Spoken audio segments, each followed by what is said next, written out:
Why is a teenager outselling the world number 2 in the ruthless, high-stakes world of modern sports marketing? A Grand Slam trophy may earn you a place in history, but it doesn't always buy you respect, at least not in the marketplace. This week, the tennis world has been handed a harsh lesson in that exact reality. This is more than forehands and backhands.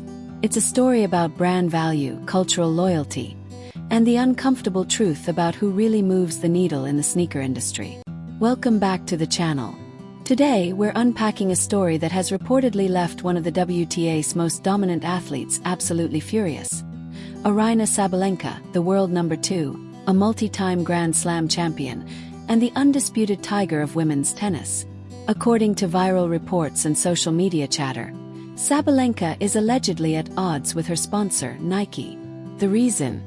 A staggering disparity in how her merchandise is treated compared to a teenage rising star who hasn't yet broken into the tour's top echelon. Alex Eala. The headlines are almost unbelievable. How can a limited Nike release for Alex Eala sell out in less than 60 seconds, while Sabalenka's signature tournament shoes sit on clearance racks, discounted by 50%, gathering dust in outlets across the US and Europe? To understand the gravity of this situation, we need to look at the timeline. It all started with a notification. Nike announced a limited release tied to Alex Eala. For casual tennis followers, Eala may still seem like a rising prospect, but the market had already spoken. Her fan base, largely driven by Filipino pride, social media momentum, and a narrative rooted in authenticity, was ready. They didn't just buy merchandise, they bought into her story.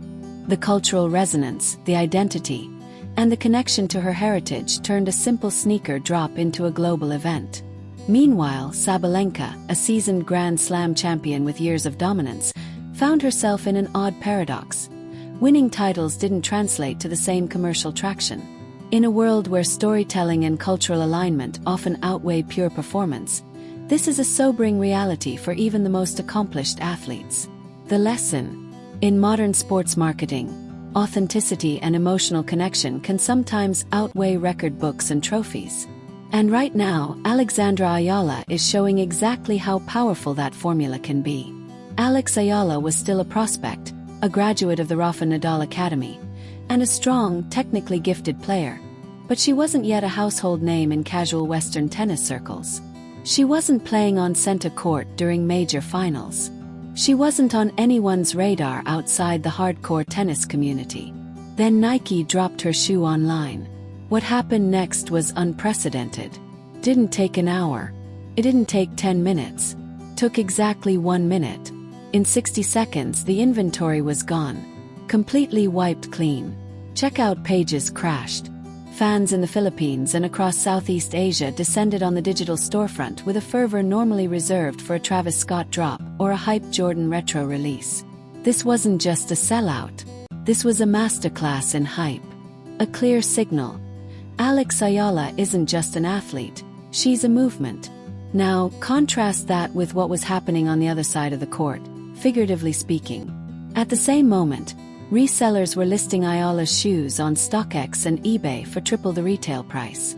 Meanwhile, fans of Aryna Sabalenka were posting photos from Nike outlet stores. The images were jarring. Rows upon rows of the Nike Zoom GP Turbo, the very shoe Sabalenka had worn during her championship runs, sat with red clearance stickers. The message was stark. Eala's gear is gold dust. Sabalenka's gear is surplus. Sources close to the tour whisper that Sabalenka is understandably furious. And it's a fair question. Is she right to be? Consider her resume. She has defended her Australian Open title. She consistently reaches semi-finals and finals across almost every major tournament. She plays an explosive, high-octane style of tennis, roaring across the court, fighting for every point. She's a meritocratic champion who should be dominating the market for Nike tennis. She should be the one selling out in seconds. So why is this happening? Why is the world number 2 sitting in the bargain bin while a teenage phenom breaks the internet? To answer that, we have to peel back the layers of the Nike machine. This isn't a conspiracy against Sabalenka. It's a cold, brutal calculation of economics. Nike operates on a tiered inventory system. For a top-ranked player like Sabalenka, they use a mass-market strategy. They know she'll be on television for 30 weeks a year, dominating the big tournaments. So, they manufacture hundreds of thousands of pairs of her shoes, flooding big-box retailers, tennis specialty shops, and malls worldwide. The result? If the general public doesn't buy them all at full price, some inevitably end up on clearance racks. That's the curse of being the standard, the reliable superstar. Plenty of supply, moderate scarcity, and predictable demand. Alex Eala, on the other hand, represents the scarcity model. Nike understood that she has a rabid, concentrated fan base in the Philippines, a country known for its extraordinary support of its athletes.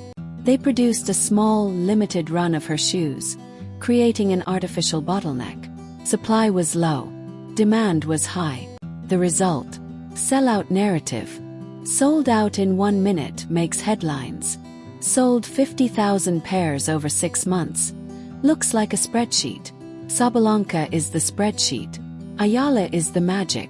But there's a deeper, more uncomfortable truth about marketability versus performance. For decades, the assumption was simple. Winning equals sales. Lift the trophy and the kids will buy your shoes. That equation is broken. In the era of social media, it's not just winning that matters, it's connection. Alex Eala doesn't just sell shoes. She represents a nation.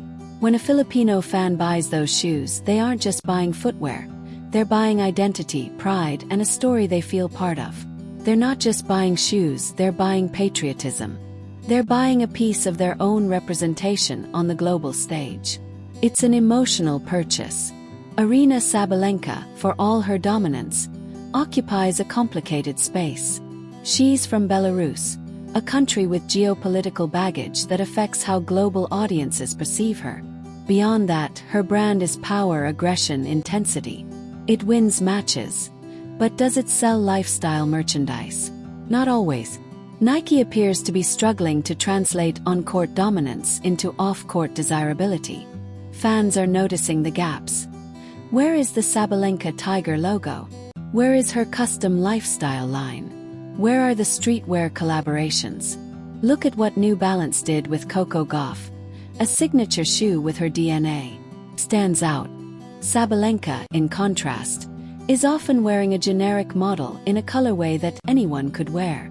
Treat a champion like a cog, and the market treats her merchandise like generic inventory. The fallout could be significant. How long can a superstar tolerate this? History gives us clues.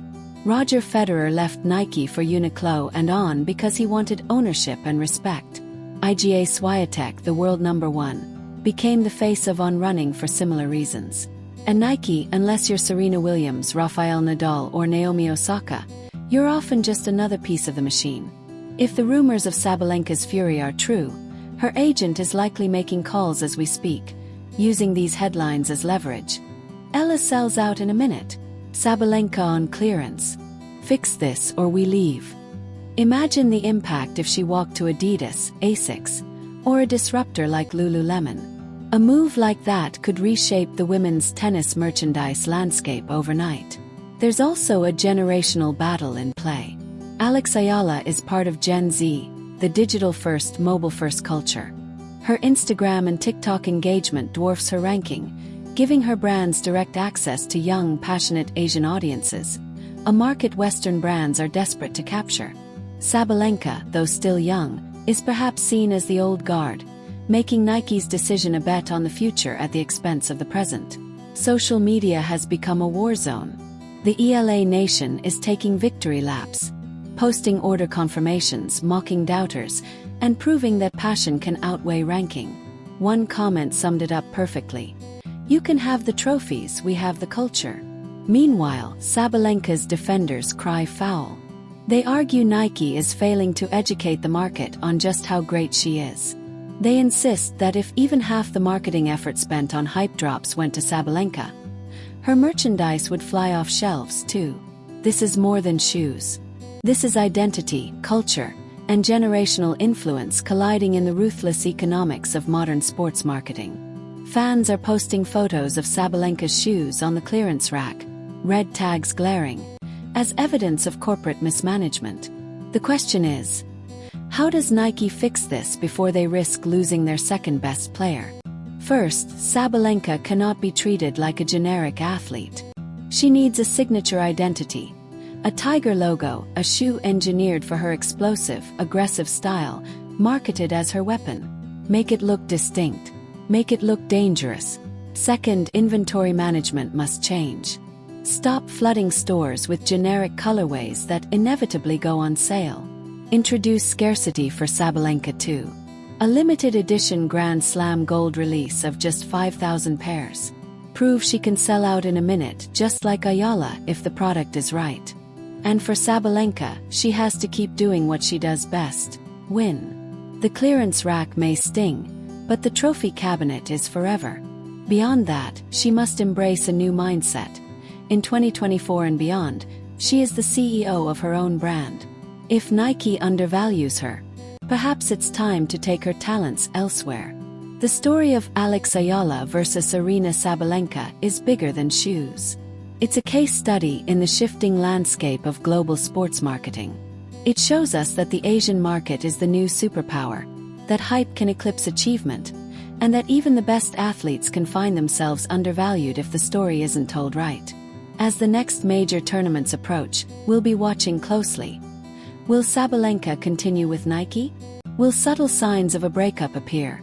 Blacked out shoes, missing logos, cryptic Instagram posts? The war for marketability is real. And right now, the teenager from the Philippines is winning the battle. Even if Sabalenka dominates on the court, Eala is winning hearts off it. Now we turn it over to you, the viewer. Is this a failure of Nike's marketing, or just the reality of who resonates with the public? Does Alex Eala deserve the hype? Does Sabalenka deserve better treatment? And if you were Aryna Sabalenka, would you stay with Nike or switch to a rival brand tomorrow? Drop your thoughts in the comments. This story will continue to develop throughout the season, and we'll be here to cover every drop, every discount, every drama. If you enjoyed this deep dive, hit like and subscribe. We're building a community that looks beyond the scoreline, and the game is just getting started.